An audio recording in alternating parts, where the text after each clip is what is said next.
Hey, welcome back to Bird Dog Gaming's The Unlockable Podcast. Today we're talking about scary parts of non-scary video games. I think that's the best way I can describe it. Hannah and I don't have a huge amount of experience with survival horror games, but we definitely wanted to do an October-y themed episode for you guys, so this is what we came up with, and I think it turned out really well. So sit back and enjoy the episode to get you in the Halloween spirit.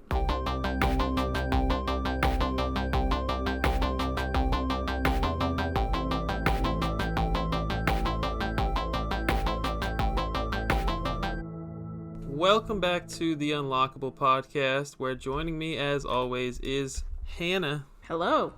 What's going on, Hannah? Not a whole lot. What about you? Nothing, except for the fact that I already know what's going on because we've been talking for 2 hours on the phone. But we're going to act like we just got on the phone together, right? Yeah, long time no talk. So I want to start off with some announcements for the first time in the podcast history. First of all, we are going to begin releasing the podcast on other podcast aggregators. So your favorites like Anything But YouTube and Spotify and Apple Podcasts and all that great stuff. So far up to this point, we've only been on YouTube, but starting with this episode, you should be able to listen to us on anything else. And if you don't see us on your other aggregator that you prefer, just let us know and we'll be happy to add it up there, probably, most likely. Does that sound good, Hannah? Yeah, sounds good. Next up, we're going to start reducing the amount of news we cover starting with this episode. So, honestly, sometimes we're just kind of rambling about things that we don't even care about because we think they're like breaking news. And I understand a lot of people will care about it, but like by the time we actually get the episode edited and released, we are way behind on news. So we're only going to talk about things that we personally care about and, might have some kind of input on. We don't, like, right now, something that happened in the past week, for example, is that Minecraft guy got added to Smash, and this episode is going to come out in like 2 weeks. And so everybody's going to be like, well, okay, we're already like looking at the next Smash character at this point, right? So we are just going to reduce the amount of news that we cover. And next up, we would like to start introducing timestamps. So I know that is specifically a thing on YouTube. I'm not sure how it's going to work on the other aggregators. But I do know that some of y'all probably don't want to listen to the news. Some of you don't care about what we've been buying and playing because you don't actually care about our lives and everything. So we are going to try to put those timestamps in like the description for sure. And, I know you can have those smart timestamps or whatever on YouTube, but we'll figure it out. So look for that starting with this episode as well. And last thing for announcements is this episode was supposed to be part 2 of the Death of Physical Media, where we were going to talk about limited run style companies, but I decided that we needed to do a little bit of a Halloween episode just because this is our first Halloween as a podcast. But yeah, this is our 11th month making this podcast, and I set a reminder on my phone. November 19th was the day that we first recorded this podcast, so we're going to have some kind of, we're not going to do anything special, but we are going to tweet about it probably. So be on the lookout for that tweet. 1 year anniversary. Woo! Woohoo! All right. What's next, Hannah? What do we do after the announcements? Oh, next after the announcements, we do the news. But all right, bet. Yeah. I really didn't know. I needed you to tell me. So you're up. Let's hear the news that you got for us. Okay, well, you kind of stole my thunder with one of the ones earlier, but Minecraft is now a thing in Smash. What? Yeah, so if you didn't see, you can play as Alex and Steve, and I think you also get to play as Creeper and one of those little Endermen too, right? Oh, I don't know. I thought it was just the main character. Well, I don't know. I think it's that one too, but I think those are like Shadow Fighters or whatever, so it's like an alternate skin or whatever. Oh. But yeah, that's pretty interesting. Honestly, if you would have told me like 5 years ago that Steve would be in Smash, I'd be like, how would that work? Like, what would his moveset be? But if you watch the gameplay video, of Sakurai showing it off. It's like, wow, that team is so ingenious. I don't know how he did that. You know, I've never played Minecraft. I've never played Minecraft either. I've played Dragon Quest Builders, which is kind of like Minecraft. But never Minecraft. Are we even gamers? I guess not. And then obviously with the announcement of new Smash characters, we're obviously getting new amiibo. And so I think that they said when all the DLC fighters were coming out or going to be announced that they're going to have amiibo. So we knew they were coming at some point, but we actually got to see pictures of the Banjo and Kazooie amiibo, the Terry amiibo, and the Baylith amiibo. That was very exciting. And then so obviously I guess Minecraft is going to get amiibo at some point too. So does that mean you're going to buy the Minecraft amiibo? Yeah, obviously. I don't even like Banjo and Kazooie, but I have to buy that one. I can't have a not complete set.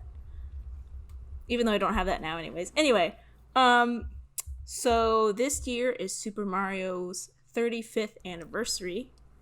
So they announced a whole bunch of fun stuff. But I've been playing the Super Mario, like the 35th anniversary Battle Royale game, and it is super fun. Have you played it? Yeah, dude, it's actually pretty fun. And it's a I know Mario version of Tetris 99. Yeah, it's amazing. And I know a lot of people were worried that it was going to be like laggy or bad, but it's not at all. I haven't had any problems with it. It's very frustrating though. The game itself. Have you won? No. The highest I've got was 3rd place, and I was very proud of that. Because seriously, like the last 3 or 4 people can go on forever. Yeah, it's a long game, actually. I think that's probably my only complaint. I mean, Tetris 99, you're in and out pretty quick, but this game has like a third of the players, and it's way longer. Yeah, because the players are just, they're good. And when you play the game, you can't just be good at Mario. You have to be good at strategy, too. Mm-hmm. So you can't just like speedrun it, because there's no end. And then next, let's see. This isn't super important, but I thought it was kind of interesting. Nintendo accidentally leaked the existence of Kirby Fighters 2 on the official Nintendo website, and then took it down, and then officially announced it the next day. Like, oh shoot, we accidentally leaked that. Might as well announce it. I thought that was hilarious. I didn't know that. Yeah. That's funny. And then in September, Nintendo had a Nintendo Direct Partner Showcase, which they've been doing like every month for the past few months. And they announced Monster Hunter Rise and Monster Hunter Stories 2 Wings of Ruin. Have you ever played a Monster Hunter game? Not a single one. Are they making both of those on Switch? Yeah, both of them. So Stories 1 came out on the 3DS. So I guess they're making a sequel to that. And then I believe Monster Hunter Rise is a Switch exclusive. But don't quote me on that one. But yeah, they're both coming to Switch. And then they announced, of course, some Monster Hunter Rise amiibo. But, get this, they're only being sold at GameStop. Huh. Giving GameStop a little bit of a reason to exist, huh? I know, and it sucks. I went and I pre-ordered them, obviously. And the biggest one, I think, was $25, and the other ones were $20. I think. Don't quote me on that. But then I had to pay $7 shipping on all of them. Each? I paid $21 for shipping. Oh, what the heck? I know. And I'm too scared to cancel my pre-order because what if they're not in stores? Dang, do they look good? Yeah, they look amazing. I mean, the biggest one is $25. It's huge. But $21 for shipping, that is some serious dedication on my part. You could have bought the games with that money. Yeah, I could have. And they also announced in that same partner showcase, Ori and the Will of the Wisps. You played the first one, didn't you? Yeah, just recently. Loved it. I have not played those, but they look beautiful. Very nice game design. And then Disgaea 6, Defiance of Destiny.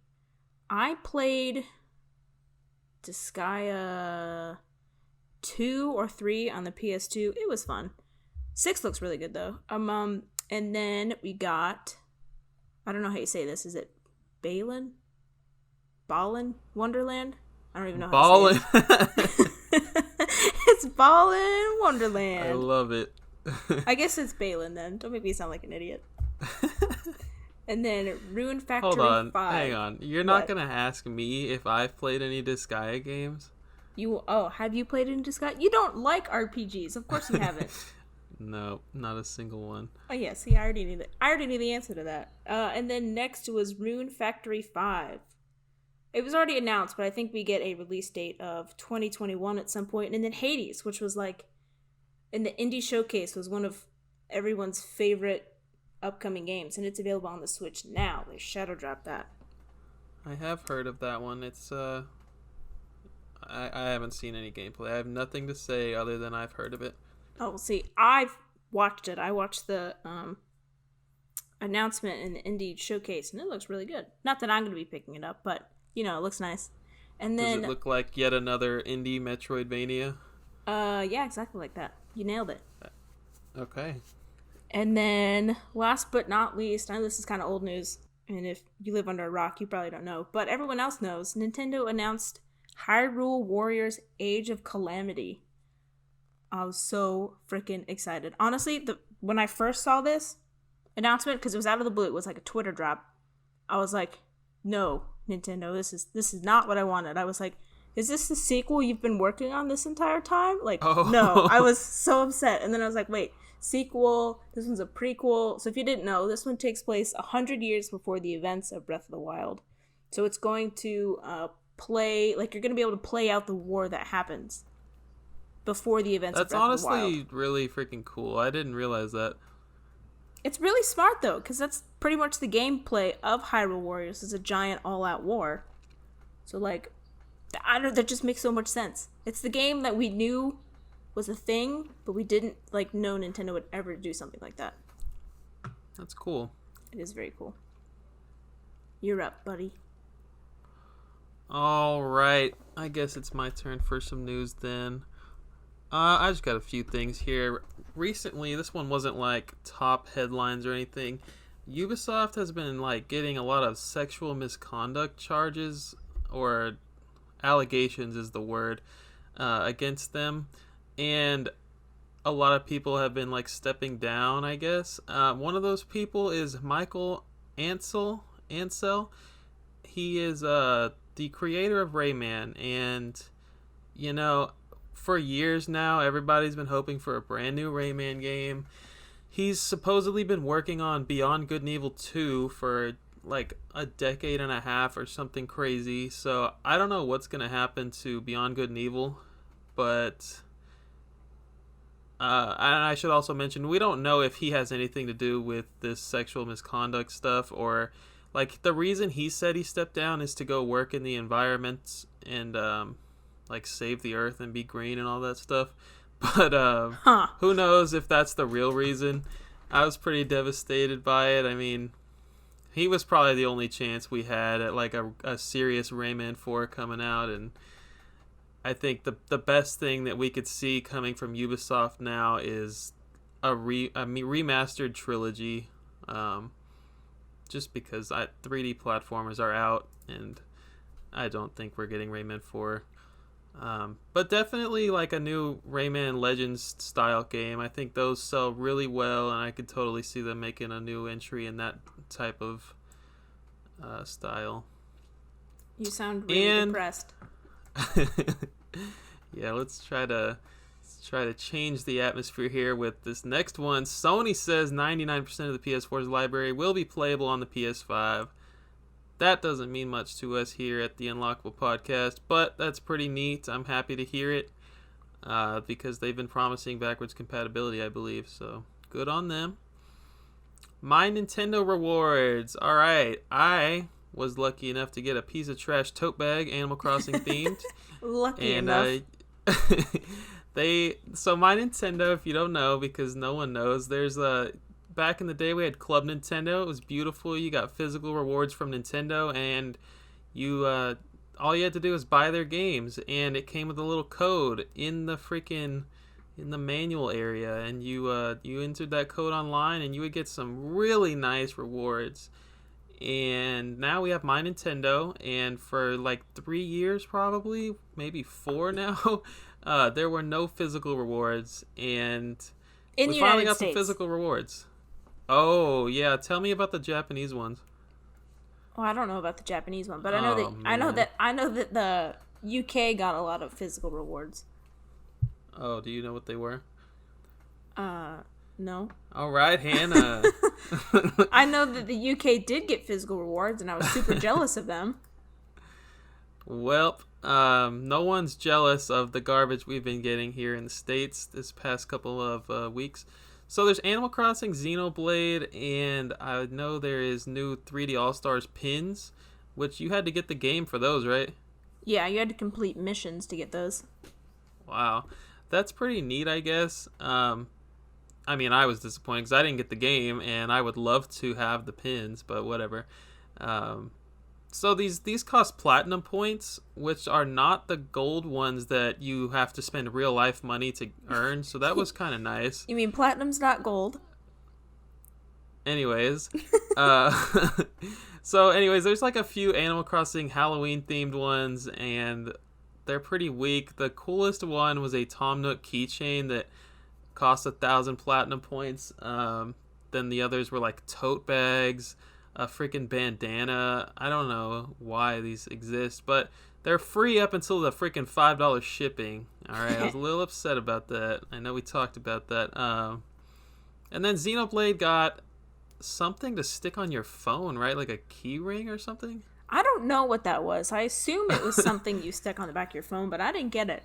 So it's like, I'm not going to use that. Some kind of cheap garbage that will be worth about $100 in a few years.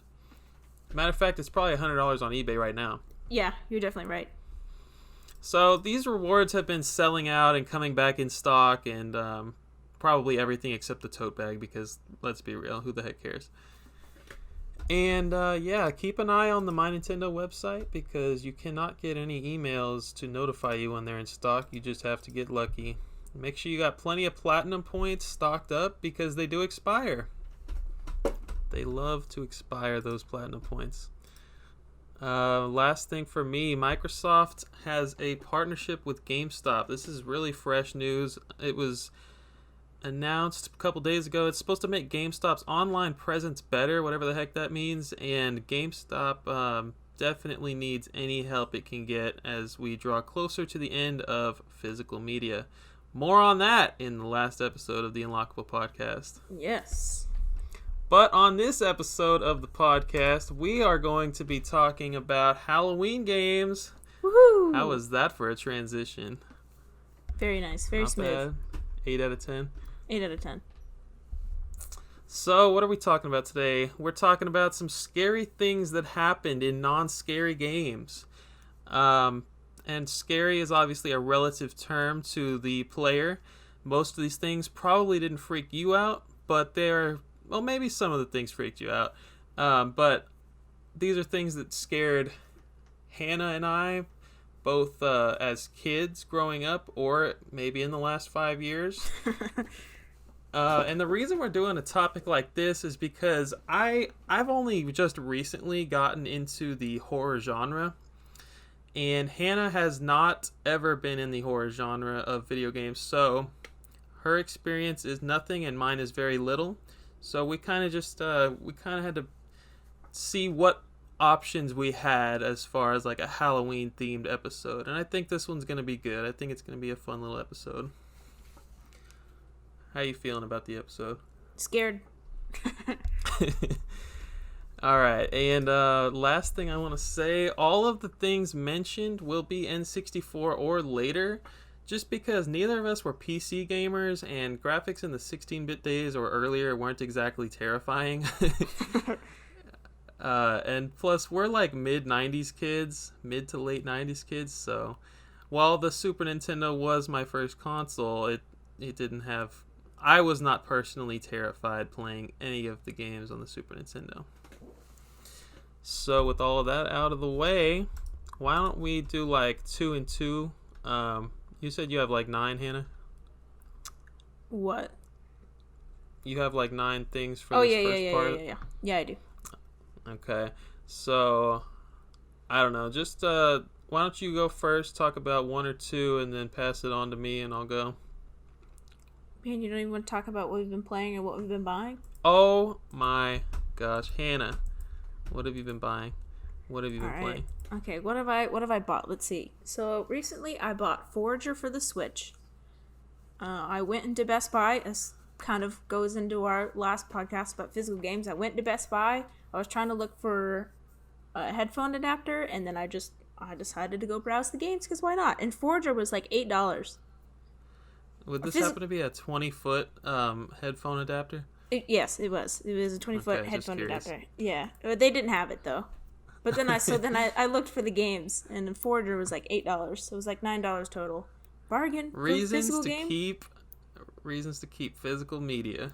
Exactly. And then the next things I bought was the Joker and Hero amiibo. That was the latest wave of amiibo. Bought those. They're super nice looking. And then, oh yeah, so we already kind of talked about this, but the 3D or the Super Mario 3D All-Stars pins, I was lucky enough to get them. I know that a lot of people did not. I just want you to know that it did. The whole process took me 4 hours. By the way. What? Yeah. So when I logged onto the website, right, you have to claim all the missions, and the pins, like in order to get the pins, it didn't go live. The website didn't go live until 3 p.m. Right. So I logged on at 3 p.m. Immediately the website crashed. I was like, oh dang, I'm totally not gonna get these. Like all the pins are gonna be gone. And then I just kept trying, like every 5 minutes. Mind you, I was in class also, so I wasn't paying attention at all. Anyway, so like every 5 minutes I'd refresh, and it kept saying it was down. And then like an hour later, I was able to get the code. So in order to get the pins, you have to get a code and then add it to your cart and do a whole bunch of other unnecessary things. Anyway, so I got the code, then the website crashed. It's like, oh jeez, this is like 2 hours past. Like, there's no way I'm gonna get these freaking pins. But like I had a pin, like a code to put in. So I was like, maybe. So I kept trying. And then 3 hours pass. And I was finally able to add it to my cart, but then I couldn't check out because it couldn't calculate, like, shipping. It's like, oh my god, this is awful. So 4 hours later, I finally added it to the cart, or put the pin in, added it to my cart, and checked out. And I was actually able to get them. So very excited about that. I don't know how that happened. You earned it after all that. I don't know, 4 hours of work. And then my most recent purchase, which I just got in the mail the other day, I actually purchased a brand new sealed game from Gamefly. What? Yeah. So I knew that they sold like pre-owned games. So like it's the games that they sent out and they opened the package and I assume they just stored the package somewhere, right? So they just put the card back in the package, everything that came in the case, in the package or whatever, and then they send it to you. But this one was brand new. Sealed. That's crazy. The only way that could even be possible is if it's some weird obscure game, right? Yeah, which it is. It was Destiny Connect by Nice America, which I'm sure you've never even heard of. Yep, so I bought it. And it was free shipping too. Free shipping? Gamefly. Get your games at gamefly.com, our sponsor for this podcast. Yeah, right. I've seen a lot of ads for them, though. Not gonna lie. I bet. You've been hyping them up. So what have you bought recently? Oh, me. More GBA games, boxes, manuals for GBA games, lots and lots of Game Boy Advance. I'm obsessed. I don't understand your obsession. Hannah, it's cardboard, and there's not a lot of it, and that's all I got for you. Yeah, but have you ever been obsessed with collecting Game Boy Advance games before this? No. Okay. I'm obsessed with collecting Game Boy Advance games because I made that Dexter combo pack video back in February, and I realized that there are a lot of games that you look them up on eBay, and there is 1 or 0 copies of them complete in box, and I realized that this stuff isn't going to be around forever, this cardboard stuff, and it's only getting more and more scarce by the day, so I feel like I'm kind of like hopping on it quick as I can. I feel like that's what this is about. Interesting. If I have to explain myself. Very interesting. You and me are two very different collectors. And then speaking of which, I got the Powerpuff Girls Dexter double combo pack on Game Boy Advance, which is the possibly the rarest Game Boy Advance game ever made. And I'm saying it casually because I've already made an entire video about it. Go ahead and check that last video out. And I recently got a couple of Game Gear games because Game Gear cardboard is also not very easy to find. So I got Halley Wars, which I mentioned in my video with Craig a few months ago. And it's like a shmup. I actually want to play this one. And then I popped it in when I got home, right? Game Gear capacitors are toast. Oh, that's the worst. So when I first got this Game Gear from a friend, the visuals were working, but the sound was out. And I was like, you know what? I'm just going to like go on YouTube and play the Halley Wars soundtrack in the background while I play. Screw it. And yeah, that didn't happen. Ingenious. Because the screen did not turn on. And then I got Desert Strike on Game Gear, which was complete in box. Halley Wars was just loose. And I got A Link to the Past, loose cartridge only on Super Nintendo. It's honestly so sad that I didn't own it before now. It's probably top 3 Zelda games for me. It's a really great game. I played it on Game Boy Advance though. And one more thing. Oh yeah, dude, the freaking... What? Excuse me? I said triggered. I got... Okay, there is a super hard to find Rayman 2 PlayStation bundle that comes with, wait for it, a beach ball. Wow. I did not get the variant that comes with the beach ball. But I got the beach ball by itself, right? Someone literally listed that Rayman 2 beach ball on eBay. So I cannot wait to go to the beach with my brand new Rayman 2 Ubisoft promotional beach ball. Wow. That's so exciting. It's so cool. I can't wait to find just like the cardboard box and the game without the beach ball and reunite them one day. That is going to be the best day of my freaking life. It was cheap as heck, and I've never seen it before, so it was an instant purchase for me. Was it used? Yeah. The beach ball was used. Gross. And I'm not blowing it up because I'm not about to put my lips on that thing, especially with coronavirus right now. I'm gonna like find something to blow it up with and then put it on my shelf, I think. But that thing's gonna take up a lot of space. That's gross. I only know that it was used because in the pictures on eBay it was blown up and he sent it deflated, so That's so gross. So what have you been playing? You didn't mention that, did you? I did not, and I've been playing a lot, actually. I know you make fun of me all the time. Yes, I do. So, since the last podcast, I finally finished Xenoblade Chronicles on the Wii. And let me tell you, the last 20 hours of that game, I've seriously never been more frustrated in my life. Grinding? So... Kind of. So when you get to the last 3 bosses of the game, right, you can't go back. So you save it right before, and you have to beat those 3 bosses to beat the game. So if you're underpowered or you don't have, like, items that you need, like, you can't go back. At all. You can't travel anywhere. Yeah, you can't grind anymore. The only way, obviously, to go back is to start over. Like, your save, and then go back before those 3 bosses. So I had to do that multiple times. Because, seriously, that last boss, like, I hit him twice, and he killed me instantly. And I was like the same level as him.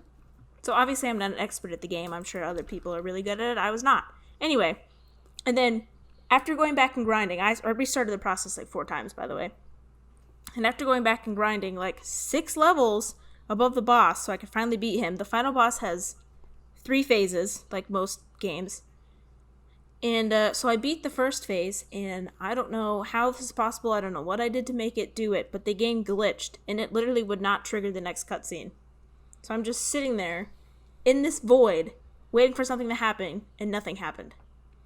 It's like, Did you look hello? it up? Had that happened to other people? Yeah, it's happened to other people, and I don't know what I did specifically. Man. But, so if you... I don't know, hit like a certain button or hit a chain attack at like the wrong time, like it just bam, freezes. So it's like, oh. So I had to start over again, go back 3 bosses, and then it did it again. Oh my gosh. Yeah, I was like, this game really doesn't want me to finish it. So I restarted it again. Finally beat it, thank God. But, I don't even know what to say. I will say, though, it was fun. I probably won't play it again on the Wii. I really hope they patch that problem for the definitive edition that came out on the Switch. Will not be playing that again. And I like 2 far better than 1. I know you don't have opinion on this because you never played them. But for me, the story and the characters in 2 just resonated with me. And 1 did not. And I know that's honestly, really controversial. Your experience was probably tainted by those last 20 hours. No, because I had this opinion before. I mean, believe me, that was some icing on the cake, don't get me wrong. But, like, I was not interested in the story as much as I was in the second one. Gotcha. And I didn't like the characters as much either. I forgot you were playing it on Wii first. Yeah, I regret that. Don't know why I did that. And then I also finished Super Mario 64 and Super Mario Sunshine and Super Mario 3D All-Stars. You beat Sunshine? Yeah, I beat Sunshine. Oh my gosh. Something I was never able to do before. We talked about it on our controversial controversial opinions. But yeah, so I finished it. I probably won't be playing it again. It was really frustrating if anyone wants to fight me on that. It's just, it looked beautiful. It sounded amazing. But the camera and just the mechanics in that game were so frustrating. Like, I quit so many times. And I was like, you know what? I'm not going to let this game freaking beat me. But yeah, I finished it. I won't be playing that again. Super Mario 64 is amazing. It's shown its age a little bit, but still an amazing game. And so now I'm on Galaxy. You are a trooper for playing through Sunshine. Good for you. You're an inspiration. It was wonky, man. And then the other things I've been playing are me and my friends started playing Among Us, and that game is so fun. It's just one of those casual games that you jump on, but it is seriously so much fun. I know I already told you, but I can't really get into it. Nope, I like it. Me and my friend were just killing everybody. It was great. A great time. Recommend. I'm not trying to be the guy who hates all the cool popular stuff, because I hate that guy, but it just wasn't for me.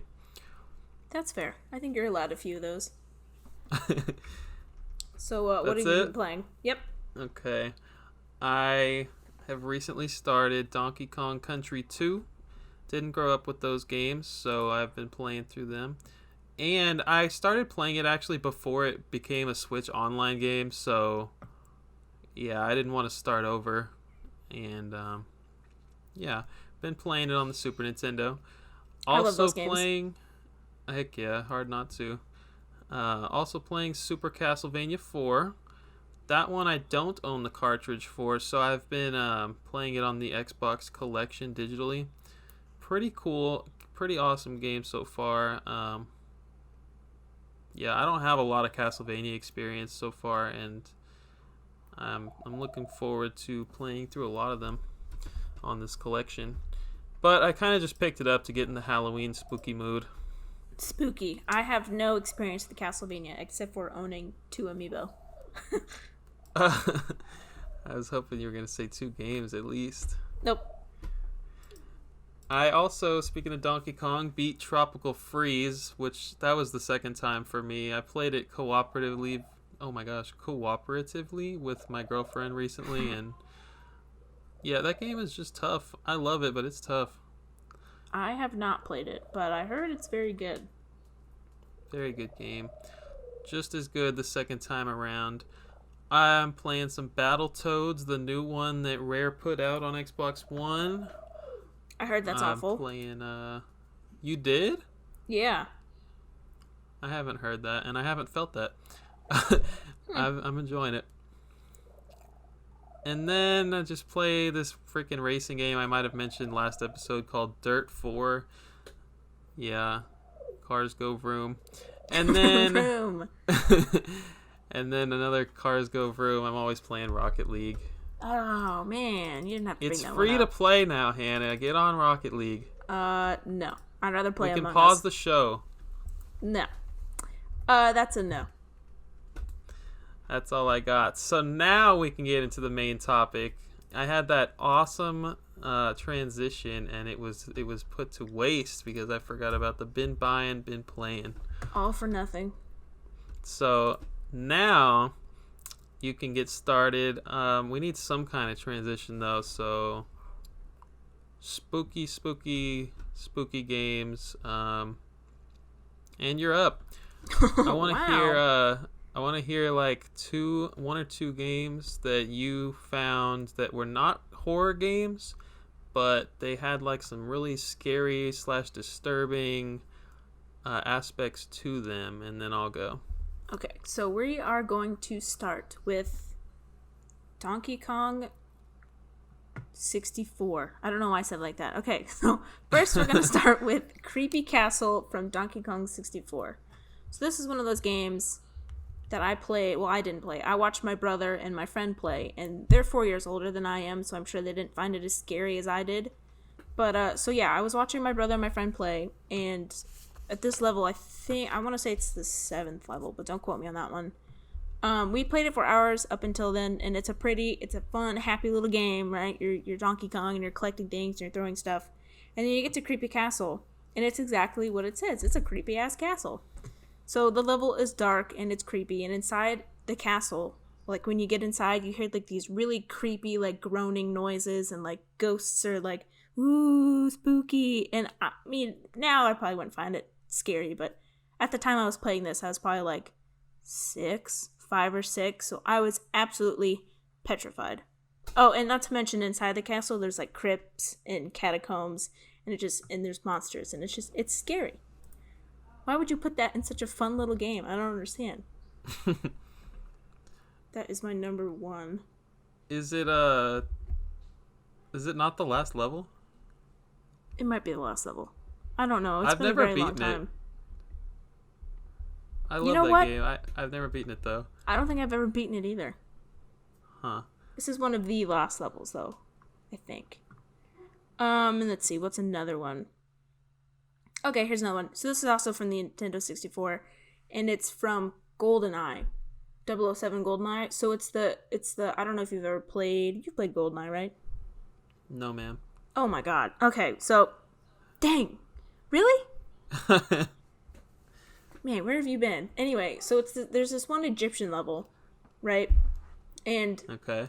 so it's I don't know where it takes place. I haven't played it in a while, but it seems like it's an Egyptian level, right? So you're under, I assume it's in a pyramid, because like why would you go to Egypt and not go in the pyramid? Anyway, so you're traveling around these like really dark, narrow hallways, and you're going upstairs and downstairs, and then there's just this really creepy laugh that like echoes throughout the entire like level that you're playing, and you're like, oh my god, what the heck is that?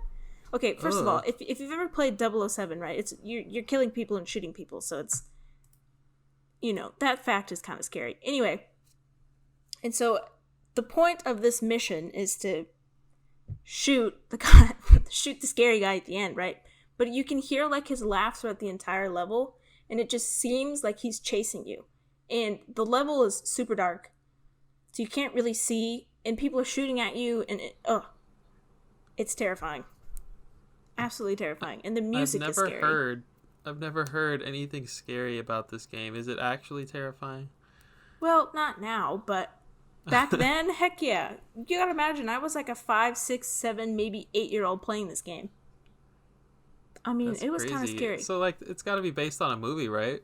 It's a 007 licensed game. Yeah, it's based on the movie. But I don't remember that scene in that movie being this terrifying. Interesting. I mean, think about it. You're young, and you can just imagine that somebody's chasing you throughout this whole level and trying to kill you. Scary. Yeah, you don't have to explain it to me. That it's a good transition into this first one that's absolutely not a scary game. Scooby-Doo Classic Creep Capers on Nintendo 64. I have never even heard of that. I had to look up the name before the episode because I just knew it was Scooby on the N64. But Scooby. So it's a black cartridge to start off with. All right, it's terrifying. The cartridge is already dark and spooky, and I never got far in this game. Pretty sure I rented it and tried to sit down and play through it with my cousin. You're gonna hear me talk about my cousin a lot in this game because, you know, N64 days were all about me and the cousin. Never got far in it. Probably rented it at like Blockbuster or something. There's a truck on fire at the beginning, and there's this creepy angle. Like, it's like a third person walking around and like not getting caught type of game, but it's not like a platformer where the camera's following you. It's like someone set up a camera in a bush, and you're just like walking. The camera's not moving at all. You're walking in the line of sight of this camera, almost like someone is staring at you, bro. Ooh, like somebody's stalking you. Ooh. Exactly. And I very vividly remember this truck being on fire at the beginning, and you're supposed to like walk around, look for clues, and you have to sneak around in this museum. I think that's like the next scene, and things start coming to life and chasing you, like Night at the Museum or something, or I don't know, an episode of Scooby-Doo. And it's fine in the cartoon, but something about being in the game and those disturbing camera angles really freaked us out. And that sounds scary. Yeah, young 6-7 years old playing this, immediately returning it to Blockbuster. No thanks, this is not the game for me. I'm good. Well, when playing a game like that, though, like, you project yourself onto that character. So if you really believe that you're that character, you're so invested in the game, and someone trying to chase you, that's horrifying. I don't care who you are. Maybe video games are bad for us. Yeah, maybe. They're ruining our minds. Alright, let me choose another one from this list here. Rayman 2, one of my favorite games of all time, actually scared me as a kid, right? That game, super dark and eerie. Like, the theme of the game is just super dark. I mean, you like the story, the introduction of the game is pitch black. It's like storming out, and there's like people starving and dying in prisons, and yeah, it's rated E, by the way. I swear ESRB is a lot different today than they used to be. But anyways, there's a part in the game where, well, it's the majority of the game where you have to go and get these masks. You have to get 4 masks to get to the final boss, and each mask is so creepy. They are elongated faces with like crazy hair and like these eyeballs that are stuck into your brain that you will not forget. And yeah, there's a lot of creepy parts in that game, but the masks have like forever stuck with me. I think as a kid playing the game, I kind of had to like look away when the guy, who is also very disturbing, that holds the masks and like puts them on their stone to progress the game. He's like this little 2-foot tall Oompa Loompa, but he's got these long creepy little arms and like foot long fingers, and he's just creepy as heck. But yeah, really dark game. His name's Polocus, by the way. But really dark game, and those are my 2 to start off with. So what do you got? That sounds absolutely terrifying. So speaking of really long, creepy little arms, so my next one is the scary arm thing from Ocarina of Time. You've played Ocarina of Time, yes? Are you talking about the thing that falls from the ceiling? No, I'm not. That's my next one, but I'm talking about the Death Hand. So it's one of the mini boss enemies in the Shadow Temple, which, by the way, is scary in itself. You remember the Shadow Temple, right? Remind me what skinny, long arm thing you're talking about. Okay, so he's in the bottom of the Shadow Temple, right?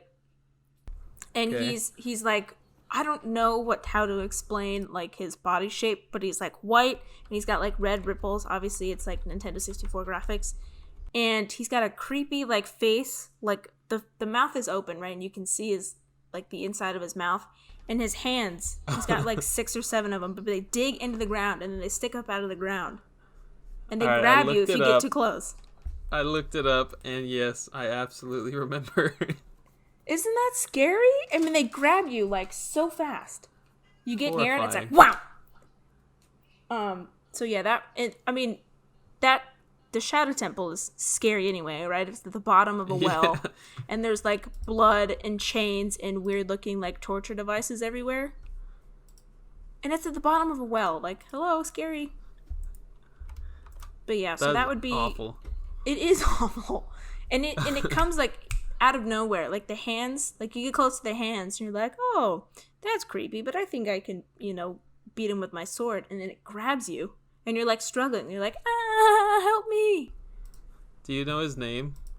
Yeah, I believe it's Death Hand. Dead Hand, yeah. Dead Hand? Yeah, Dead Hand. Scary. And then my next one is actually in the same game. You already mentioned it. Thank you very much. Dang so it's the hand. It's the hand that falls from the ceiling, and it's called a Wall Master. That's what I believe it's called. So yeah, if you've ever played Ocarina of Time, and actually I didn't know this, but it's also in the original Legend of Zelda, A Link to the Past, Majora's Mask, the Oracle games, and A Link Between Worlds. Didn't realize that it was in so many games. But if you're in a particular dungeon, right, and you like stop like moving, you stop moving the character, you'll see like a shadow get bigger and bigger and bigger and bigger underneath you. And if you wait there too long, I'm getting chills. The hand falls. But like it's a black and brown like nasty looking hand in Ocarina of Time, and it scares the crap out of you. Because, like, if that's your first game, which it was for me, I didn't know that was going to fall if I stopped and collected my thoughts. That's a perfect example of, like, having to live and learn. Totally unfair. It's awful. So, yeah, definitely be careful of those if you're playing those games. Heads up. I meant to put that on my list. I actually forgot, so that works out pretty well. But, yeah, that thing scared me. It scared the heck out of me. I was probably too young playing Ocarina of Time. Is it... Well, it's rated like KA, right? Kid to adult. I have no idea. I thought it was rated E for everybody. Let me just find out. So the 3DS version is E10 plus. Oh, is it? And yeah, the N64 version is rated E. So like, I swear that would be at least T in 2020. ESRB is way different now. Yeah, I mean that Shadow Temple is scary. I mean, there's always a tradition of something being not necessarily scary, but dark in every Zelda game. But other than that, the game is not that scary. It's a very pleasant, fun little game. And then Shadow Temple is terrifying. Well, I hope that you didn't write this one down, but the Re-Dead from Ocarina of Time. Oh, I did not. The freaking zombies that walk around the Hyrule Castle? Is that right? They're in Castletown, yeah. Yeah.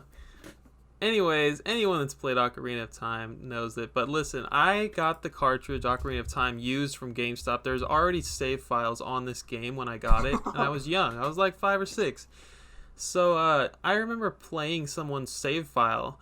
And like instead of starting a new one, or maybe I don't know. Not going to go there. But I played on someone's save file. And they had already progressed a lot, obviously. And they had already gone to the future and seen the Re-Dead, and I walk into the freaking... Like, when you load the game, you start out in the Temple of Time, so you walk out to the main lobby, 5 seconds, and you're in the plaza, and there's these Re-Deads. They scream. The horrible scream is enough to make this game rated M, but I digress, as it is rated E for everybody. The sucking of the brains, the screeching, it is just an absolute nightmare. I mean, they get on your back if you get too close to them. You can't even strangle you. Yeah, they really grip you. You can't kill them, can you? Or I don't think you can. Huh. I know you can, like, stun them, and I think you can play a song to freeze them, but I don't even want to be on the same screen as them. They are disgusting. They are horrifying. They are horrifying, and then they show up in other Zelda games too. Like, I know they show up in Majora's Mask and Wind Waker, but that's the only ones I remember. But yeah, they're horrifying in every game that they're in. Lord. I have another Zelda one. Oh no, I don't. That's a thing for later. So what else do I want to mention real quick? You should do the eel from 64. The eel. All right, let's talk about Dire Docks from Mario 64. Absolutely terrifying. All right, I don't care how great the music is, how great the swimming mechanics are. What a great level looking back. But man, that eel, that little triangular eel, everything was a triangle on the N64. Little? He is not little. You're right. I don't know why I said that. That giant eel takes up half the ocean. Seriously, if you've played Mario 64, and you have because you're alive, this thing scared the heck out of me as a kid. Please tell me I'm not alone. No, you're certainly not alone. I'm still scared of it. Are you kidding me? My mother had to play that level with me or for me or whatever. The stars in that level, I couldn't do it. I could not freaking do it. And I don't know if it's just water levels in general that I hate now because of Dire Docks and that eel, but I don't like water levels in any video game. True story. No, you are certainly not alone. I don't remember ever having someone play the game for me, but he sits in the ship, right? For the first time you see him, and then you're supposed to sit in front of him until he comes out, but he comes out so fast and he's huge. And then he kills you. You got to get inside his hole, right? Oh, yeah. That sounded wrong. You got to get inside his little his cave. Yeah. And then he sits in another cave and pops out at you, and you have to get the freaking star from his tail. That's absolutely horrifying. Oh, it must have been rough in HD. No, it wasn't in HD. It was still triangular, but it was upscaled a little bit. Yeah. Terrifying. What do you got? So, while we're talking about fish, we might as well talk about the other fish from Mario 64. Do you know what that is? Oh, the one that eats you? Yeah. So if you're playing, I think the level's called Little Big Island, isn't it? Something like that, yeah. Yeah. So, it's Tiny Huge Island, whatever. Oh yeah. So synonyms. If you don't know, if you sit in the water for too long. Okay, first of all, let's preface this by saying that the camera in Mario 64 is not very good by today's standards. So if you want to look behind you, like, you really got to work for it. But if you're sitting in the water too long in Tiny Huge Island, the fish comes out of freaking nowhere and just gobbles you up. So you can't see it. But you know it's there. He's lurking if you're in the water for too long, or if you go out, like you sneak out too far, he's there. And he eats you, and it's game over. So the theme of this episode is things chasing you, because that seems to be things that just scare the heck out of us. Yeah, not just as kids, scary. but even today. Absolutely terrifying. And then while we're on the topic, which, I mean, I guess Super Mario 64 is a terrifying game in general, but when you're playing Big Boo's Haunt, whole level. I already knew you were gonna say that. Really? The freaking piano. Yes. Dude, that's so scary. Really crossed that off my list. Especially the first time, like, you're like, oh, what an innocent little piano, and then smack, smack, smack, smack. It's horrifying. You can't stop him. He's huge, so you really have to jump around him if you want to get out of that room. Terrifying. Is it really worth getting that little red coin? The game should not be rated E for that freaking level right there. I mean, that whole level is creepy, though. There's ghosts. Yes. Laughing at you. There's like a hissing noise that's constantly playing. Even the books that fly off the shelf kind of creep me out. I won't lie. Those are scary. You're not expecting those either. Yeah, like jump I scare. think the piano and the books attack you at the same time. Yeah. Scary. All right. Well, I was going to say that one, but that's all right. That's all right. Sorry. Let's stick to the N64. I got one more N64 one real quick.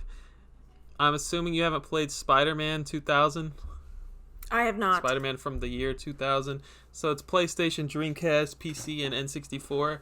I played the N64 version growing up, and this... So, okay, let's just get right to it. Another game, rated E for everybody, that I don't know, man. It should be rated T or something. At least KA, alright? Whatever the heck ESRB thought kid to adult meant. The final boss is... You know Carnage, right? Yes. Alright, everybody knows Carnage. His name is Cletus Cassidy. He's a psychopathic serial killer. He's, like, mentally insane. And then everybody knows Doc Ock, because we saw the movie in the early 2000s. They combined them at the end of this game. Monster Awk is the final boss of Spider-Man from 2000. So you combine the psychotic mind of Cletus Cassidy with Doc Ock's arms, and he's a symbiote as well. You have this giant, psychotic, symbiotic octopus. And guess what? It's chasing you. It's a chase level. Of course it absolutely is. Horrifying. Absolutely.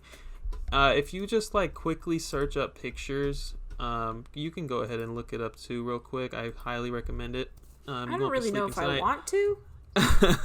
So this thing, a fun fact, this thing is not even from the comics. This is specifically made for the game. It's horrifying, and that's all I have to say about it. It is absolutely horrifying, and it's the very last boss.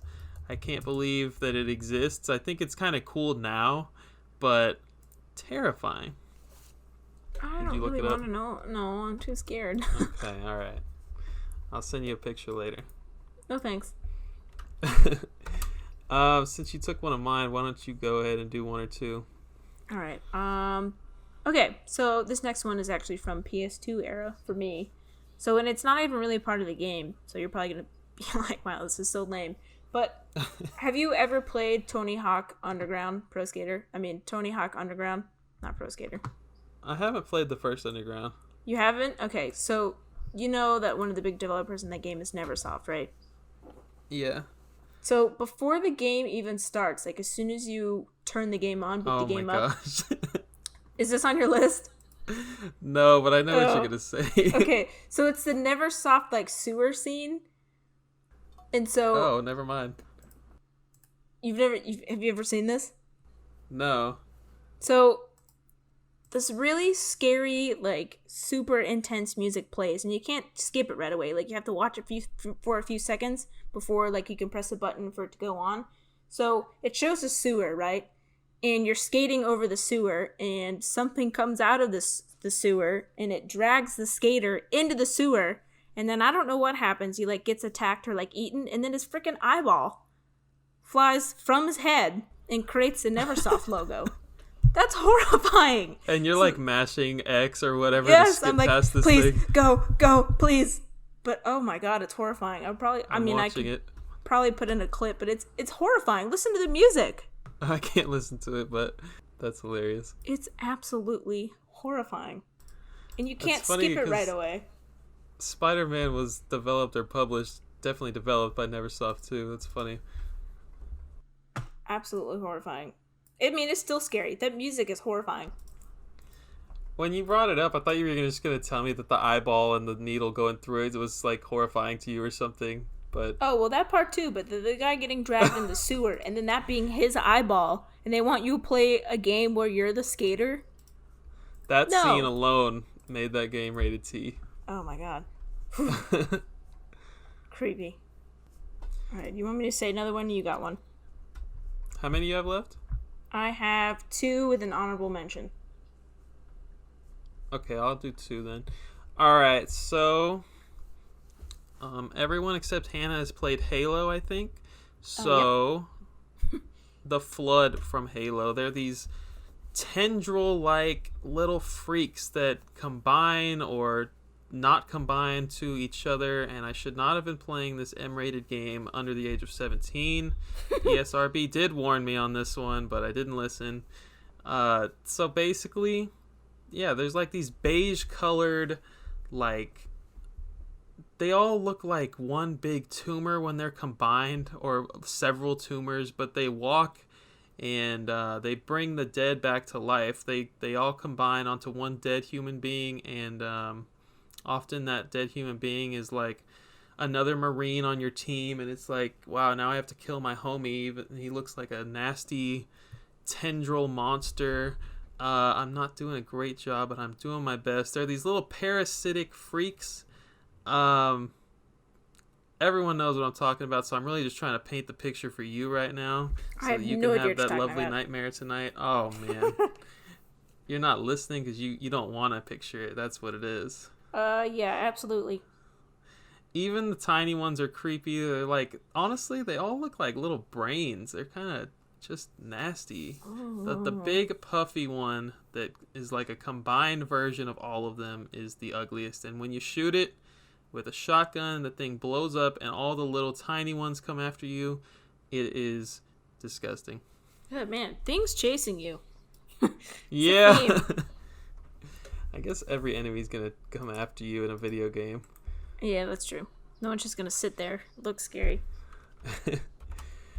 I don't have much to say about this one, but Doom 3 is PS2 maybe? It's definitely an Xbox game. I played it on Xbox, and it's like a lot of satanic themes and like well, obviously it's Doom, everything's about hell, but really disturbing like aspects of that game, and I feel like the older graphics really give it an advantage in this realm, because it's dark and it's like kind of blurry and you can't always see what's going on. I don't know if it's considered a survival horror game, but definitely a creepy game, so I decided to add it to this list. I never got too far in it. I couldn't even play it alone. Definitely got to have somebody in the room with me when I'm playing that one with the lights on. Well, Doom in general is a pretty dark and gory kind of game, so I could imagine.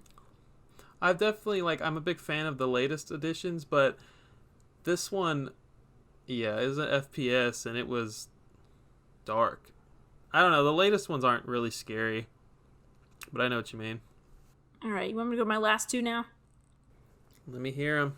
Okay, so I don't have a lot of experience with this one, but I did play it a little bit as a kid. It's Lavender Town and Pokemon Red and Blue. I know you played that. Oh my gosh, that is a great one. So, I don't know, it's like the purpley, dark gray, white color scheme of that level, obviously because it was on the Game Boy, just makes it even more scarier. Could you say that the color is lavender? Yeah, you could say that it's lavender. Or Nintendogo. Anyway, and it's just the whole, like, theme of Lavender Town. It's scary for a little kid, you know? When I was playing this, I was, like, really, really young. 5 or 6 maybe. And the music is terrifying, and not to mention, like, there's ghosts everywhere. Obviously, ghost Pokemon, so they're not that scary, but they're also not that friendly looking either. But yeah, I think the music is what really is really creepy. That's a good one. I didn't actually think about that at all, but yeah. And especially when you learn about, like, Cubone. I don't know if that was the anime or the game, but Cubone, no, that's in the game. Like, okay, that makes it really kind of creepy sad. And sad, yeah. Yeah, poor Cubone.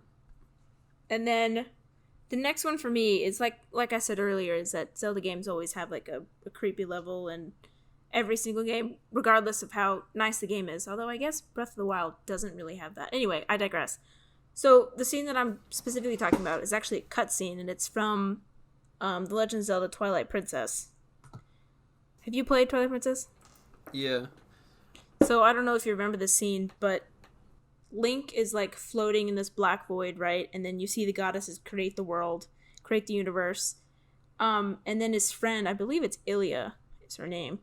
She's one of the like your childhood friends or whatever.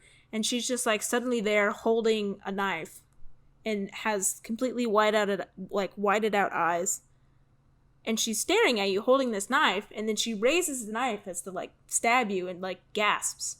She's like, and like, oh. So that's scary. And then the whole scene for me is just scary, because after that you see like the knife, it cuts and like the knife falls down. You're like, oh, okay, so nobody got hurt.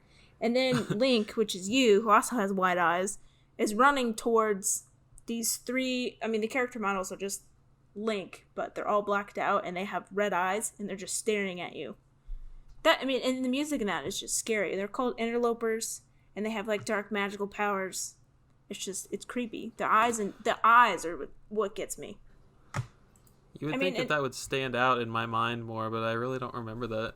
Well, that game is kind of got a darker tone anyways. I mean, Zant, like the... Dude, yeah, I was going to say Zant is horrifying. Zant, I mean, he doesn't look so bad in like his outfit, but then when he takes his helmet off, or whatever you call that, I don't even know, like a mask thing, he's pretty creepy. And then the inhabitants of Twilight, like Twilight Realm. Oh my gosh, yes.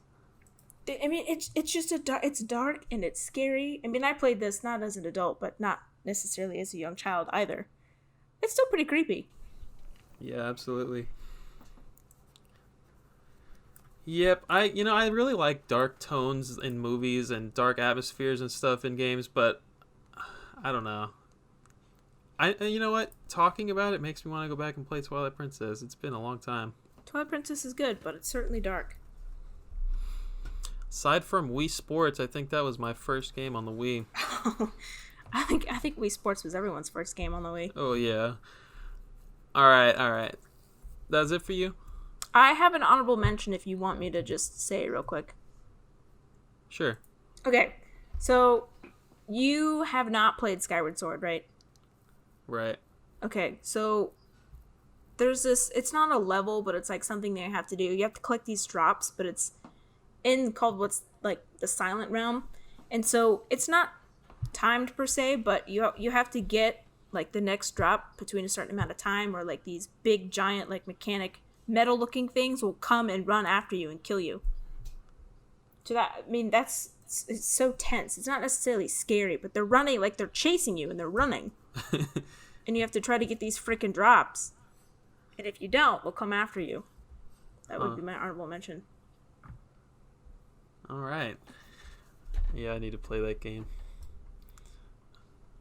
Yeah, you should. I heard it's that an you amazing are game. You're a port beggar, right? I am a port beggar. You're a port beggar for Skyward Sword. Yeah, that would be my port. Although I'd want like an HD port, so I don't know if you could really consider that a port. HD beggar. HD beggar. Port beggar. Yeah, that's me.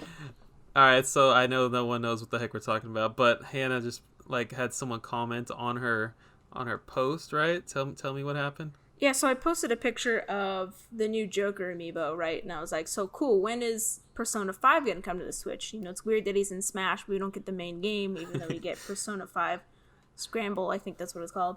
But yeah, someone was like, stop being, or just go buy a PS4, you port beggar. I'm like, hey. I mean, he's not wrong. I do want a lot of ports, but like, isn't that kind of what Switch people do? Like, okay, we have this really amazing console. Now port your game over here so we can buy it again. That seems like a good thing. You know? Why don't you get yourself a PS4 though? I mean, they're going to be super cheap now. Yeah, but I don't really want to put that much money into another system. You know what I'm saying? Yeah. Yeah. I don't know. I do. I don't want to divide my attention. Well, I am realizing now that I forgot to mention this on my been playing, but this one came up about a week or two ago, and it's called TimeSplitters Future Perfect. This is like a pretty beloved series, actually. I've never played any of the games. This is one of like 3 different games. They're in GameCube, original Xbox, and PS2.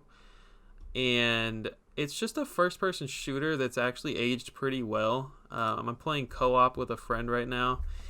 And it's not a horror game. It's not a scary game at all.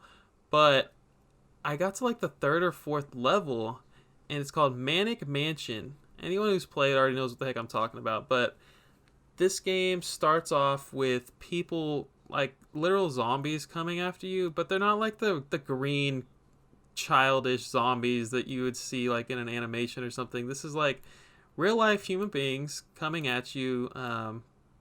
They've got hammers, they've got guns sometimes. It's weird seeing a zombie with a gun.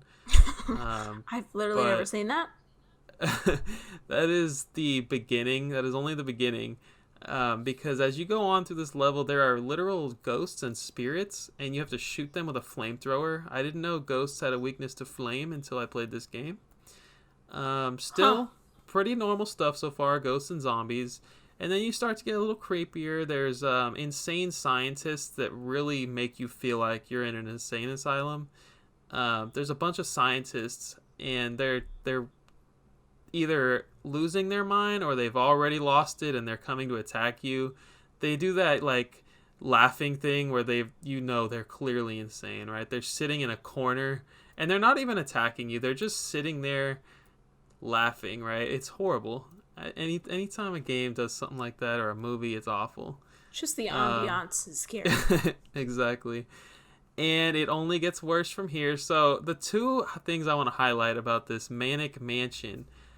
Number one, I got to this part of the level, and right after a boss fight, and then you start hearing some mooing, like cows mooing. What the heck is this? And mind you, this is a complete 180 turn because the game was not creepy up to this point. So anyways, I beat this middle of the level boss, and I opened the next door of the mansion, and mooing, right?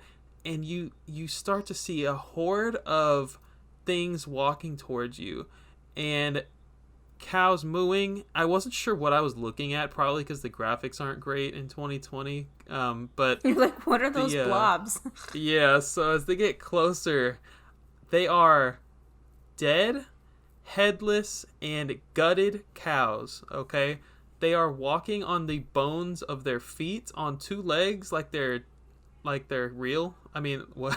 like they're they're humans, right? Humans walking bipedally. Yeah, and they're mooing. It's just constant mooing. They just kind of hurt you by swinging their bony arms at you, and I've never seen anything like it. It was crazy. And the other thing that I want to highlight is they made a pun on Deer Hunter. There's this boss called the Deer Haunter. So you walk into this room, you got to kill a bunch of zombies. They're just kind of falling from the sky. Everything's fine. And then after you kill enough of them, after you kill enough of them, the boss comes on the screen. And so you're in this room, and there's like deer and other animals mounted to the wall like a hunter would have. And all of a sudden the deer's head, one of the deer's heads starts to like move, and it's coming to life, right? But it's disturbing. Okay, so it comes to life, and it unmounts from the wall, and it's like this full, maybe 20-foot tall boss, and the thing is coming at you, swinging with its freaking hooves, and really, I think what makes it scary is like the smile this thing has. Like the thing is smiling with teeth and everything. It is really, really something to see. I mean, I'll send you a picture later. Don't worry. No, I'm gonna have Deer freaking Haunter. nightmares. Yeah, this was totally unexpected, and I'm really glad that we waited to record this until after, because that's a good one to mention. That sounds absolutely horrifying. I'm not gonna lie. So I have a couple honorable mentions real quick. What the heck is the Happy Mask salesman in Ocarina and Majora's Mask? Oh, that see? thing? You didn't scare me. What? Alright, he didn't scare scare me, but he's sitting there rubbing his little hands, and he's freaking got that ugly, horrible smile. I hate that dude. Yeah, the one thing that for me was really creepy is that like his movements were really quick. Like you couldn't see, like he'd be looking at you, or he'd be looking at the ground, and then just like that he'd be looking at you. Like no movement. It's just bam. Yeah, like you hit A to go to the next dialogue in the cutscene, and he totally changes his stance just because it's an N64 game. No, I think they did that on purpose, man. Oh, you think so? Yeah, I think they did that on purpose just to like throw you off. It's like, oh god, should I be trusting this guy? Should I be talking to this guy? He was like such a non-important character in Ocarina, and he's so important in Majora's Mask. It's crazy. It is crazy. And then I think this is the most modern one I have mentioned so far. It's Hello Neighbor. I almost said Happy Neighbor. There's nothing happy about the guy. Have you seen? You know what Hello Neighbor is? Yeah, it's basically hide and seek, isn't it? Where you're trying to hide from, or you're trying to get. Oh, you're trying to get out of the guy's house, right? You're getting into the house. Actually, you're breaking in. But yeah, I don't know if this is a horror game or not. I didn't want to keep it as one of my like 8 or 9 that I mentioned, but that game really creeped me out. Probably more than it should have. I couldn't play that game alone. There's some very, very bizarre things in that game that don't make sense. And yeah, it's just another scenario where you have someone chasing after you and you don't have a weapon, so you gotta run for your life. It's probably along the lines of survival horror, but And the neighbor, I mean, the neighbor's creepy looking himself, isn't he? Exactly, yeah. He's not very friendly. But yeah, some very strange sequences in that game. I actually beat it though, like last year, I think. Very interesting game. Oh, not for me. Definitely not for me. So, let's, speaking of modern games and stuff, let's just recommend a few titles to get people that we think you guys would want to play to get in the spook. Oh my gosh. Okay, wait. Spooktober. Wait. Before you say that, I have games that I've played recently that have scared me too. Oh, go for it. Okay. Sorry to ruin your transition, but you did mess it up, so it's okay. Okay. So, obviously, I'm sure you've known from this podcast, I'm a big baby. I hate watching scary movies or anything scary like that. So, on my Instagram, a developer sent me a code for Among the Sleep. I don't know if you've ever heard of that. But he was like, yeah, if you would just play it and like you give your thoughts on it and post it on your Instagram. I was like, yeah, sure, I can do that. Well, I didn't realize that it was a scary game until I like started playing it. And so you wake like you're a child, like you wake up and you play as a tiny child, so you're really close to the ground. And the premise of the game isn't really that scary. But, like, as soon as you open your eyes, like, this creepy-looking teddy bear is looking at you, and he's like, we should go in this wardrobe. We should go in this closet. And you're like, I don't really think so. Mom told me to go to sleep. He's like, no, you should go in this closet. And the music is scary, and the whole time I was playing it, I had it on mute. I couldn't play it, because I felt bad, because this guy gave me a free code for it. It's like, I have to play this game. I have to do it. But I was absolutely petrified. Absolutely terrified. Among the Sleep. That was one of those. Right. And then another one is me and my friend went to Dave & Buster's a while ago, and she loves scary stuff. She loves haunted houses and all sorts of stuff. So there's actually a game, it's called Dark Escape 4D. And it's one of those, I should have realized it was one of those really terrifying, scary games, but I didn't. And I let her convince me to go inside. So it's like I don't even know how to explain it, but it's like a 4D experience where you're sitting down. It's like in a booth, so it's pretty private. It's kind of like a photo booth, but huge. You know what I'm talking about? It's got like the big screen, and you sit down. And, oh God, it kind of scares me to talk about, honestly. But you sit down, and you have like the gun thing. They have the aim, and then you put on these 3D glasses. So it's like, it actually looks like it's popping out at you. And the whole premise of the game, if I remember correctly, which I'm sure I don't, but you're in this like facility that works on experiments on creatures or whatever, and you're trying to get out. I don't know why. I'm sure we didn't finish the game. I was too scared. But there's a sensor on the guns, so if you like release your hand, like it won't work. You have to have both hands on the gun at all time for it to work, for ready for it to progress and shoot things. So you have to have. So I'm sitting there like curled up, like with my with my head like digged into my chest, and I was like, I don't want to play this anymore. But when the things, like, the whole point of the game is, like, jump scares, and there's jump scares literally every 30 seconds. So there's zombies falling out of the ceilings, or you go and turn behind you, and there's one right there, or you turn a corner, and there's one right there, or one falls on top of you, and it's absolutely horrifying. And I don't know if this is actually true, but it says there's, like, sensors in the things that, like, track your heart rate, and so every time it freaks you out, it, like, counts. It's like, well, you freaked out 76 times while you're playing this game. At the end, oh my God, it's horrifying. And the things are like zombies or like all sorts of messed up things with like creatures, and like their organs are on the outside, or like you could see their ribs are broken over, like filleted open, and it's very graphic, and it's all in 3D. Oh yeah, and there's also like speakers right next to your ear, but there's also like mist and things that squirt at you, so it makes it seem like it's right there.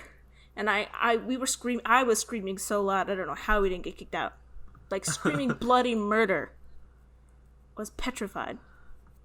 Your friend probably wasn't even scared. It was probably all you screaming. It was, and she was laughing her butt off. I was like, this is one of the scariest things I've ever experienced in my life. Would not recommend. Was that the VR thing you were talking about earlier? Yeah.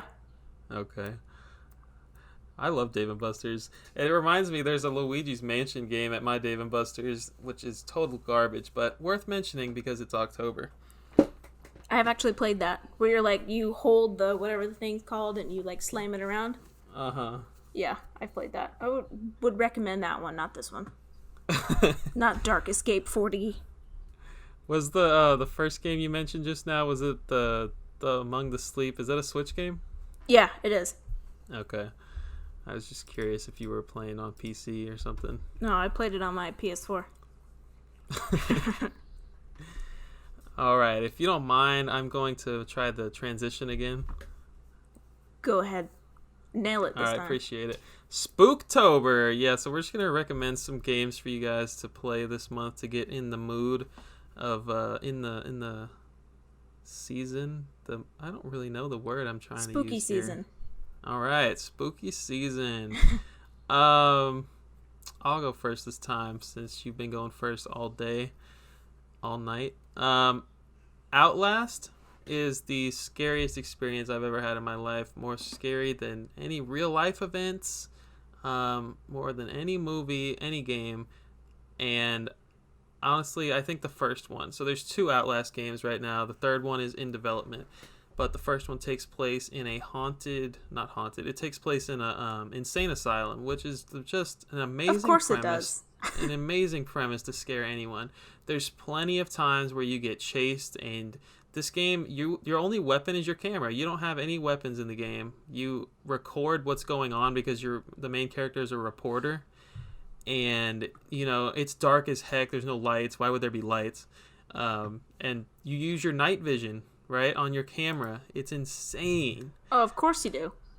At some point in the game, you end up going outside into, like, this courtyard, and you have to get yourself back into the freaking insane asylum. But the whole time, you're trying to escape the asylum. And then, why did I play through that game? Because my girlfriend and my friend, they, like, forced me to freaking play this game, and they watch, and it's a serious feat if you can beat this game. And the sequel was pretty bad as well. This one takes place completely outside, and it's like a lot of rituals and like religious themes, and religious themes typically make for, like, when you get like Catholic themes and scary stuff, they usually do a pretty good job. And yeah, it was something. Highly recommend them if you want to get freaked the heck out. Ooh, not for me. No thanks. It wasn't for me either. Another one, I haven't played Resident Evil 7, but it looks terrifying. It looks just as bad as Outlast. And if you really feel like spooking yourself, play it in VR, because it is a VR game. No thanks. And then another one I have played is Alien Isolation. I know that you are a big Alien fan. I am. So you are definitely going to have to play this one. No thanks. You're getting chased by a xenomorph throughout the whole game, and then later you find out it's not just one xenomorph that's been chasing you, and man, it's a survival horror, so you're very limited on resources all the time, and terrifying, absolutely terrifying. And another couple that kind of like laid the groundwork, I want to say, for Alien Isolation, or not a couple, but BioShock, right? BioShock and BioShock 2 are very similar gameplay-wise. I feel like they're kind of like the first mainstream survival horror. I mean, oh my gosh, I can't say that because there's like Resident Evil has been around for like a good decade and a half before BioShock, but I don't know. It's like it definitely laid the groundwork for Alien Isolation. And then We Happy Few feels a lot like BioShock.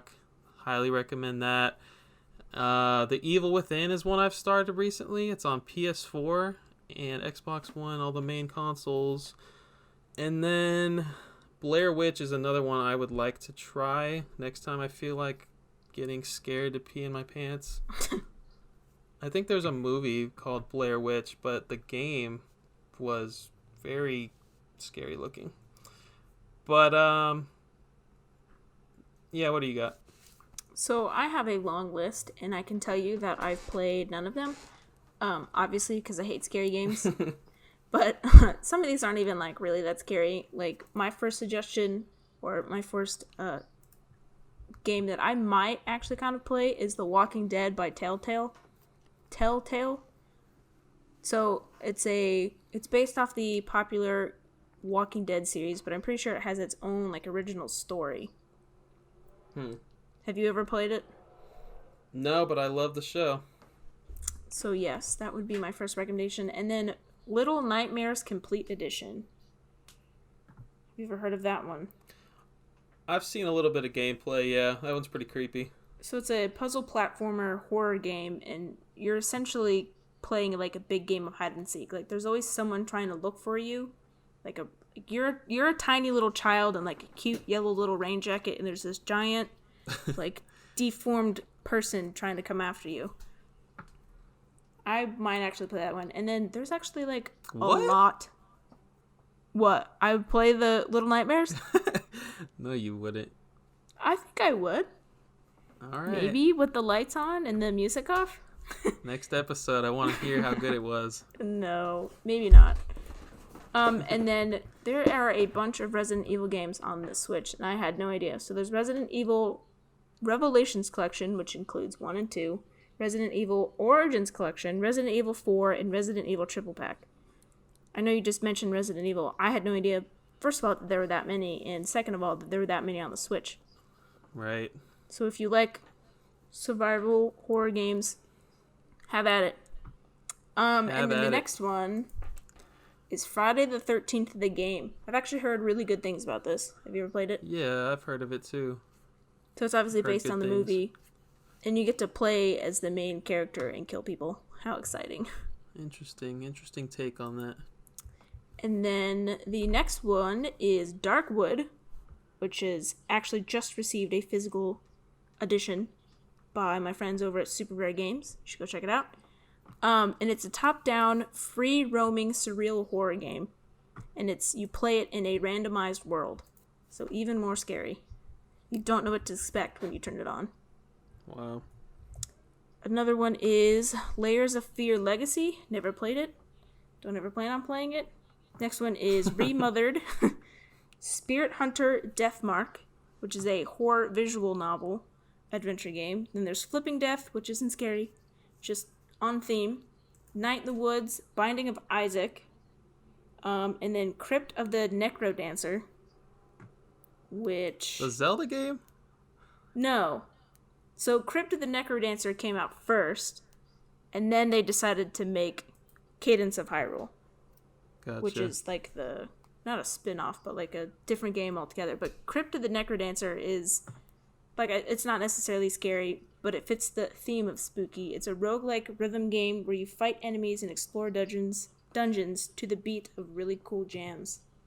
Yeah, I can vouch not for the gameplay, but for the really cool jams. They got some good music in that game. I've also listened to those.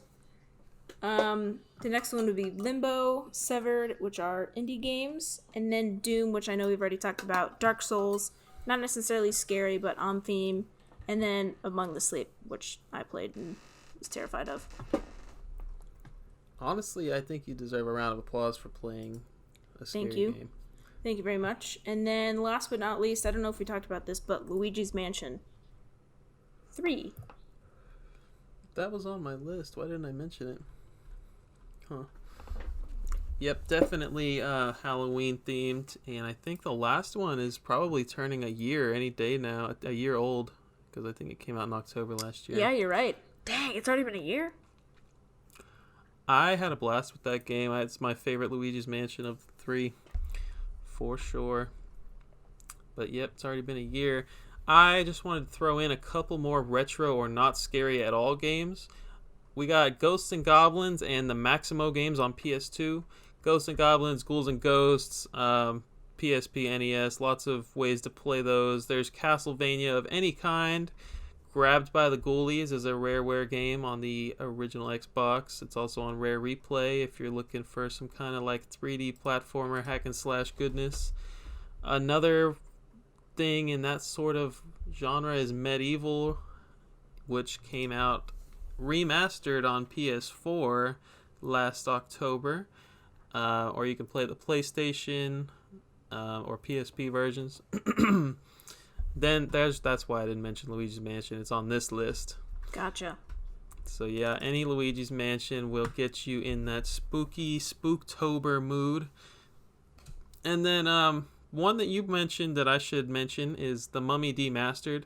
I remember back in the first or second episode of the podcast, I was playing this game, and it's super cool game. It's like Super Metroid. So yeah, check that game out. Check all of those games out, as many as you possibly can before October is over.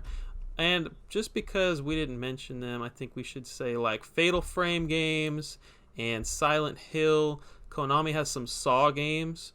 Honestly, Konami did pretty well in the horror genre before Konami became not cool. But yeah, that's gonna wrap it up for this episode. Unless you have anything else you want to mention. No, I think we nailed it. Probably should have asked before I declared the episode over. So, where can the people find you, Hannah? GameGirl Advance SP on Instagram. She is playing games again, y'all. Yes. She can be Game Girl Advance again. I am at ThatGamerNerd on Instagram and BirdDog Gaming everywhere else. And don't forget, this podcast should be available, and future ones, on other things besides YouTube. And that includes the first 8 episodes before this one as well. So episode 9, next time we get together, will be on 10. Episode 10. Episode 10. What is the theme? Limited run companies. So Yes. Part 2 of the death of physical media. So we're looking forward to that one. It's going to be a good episode. And yeah, we'll see you guys next time right here on the Unlockable Podcast. See ya.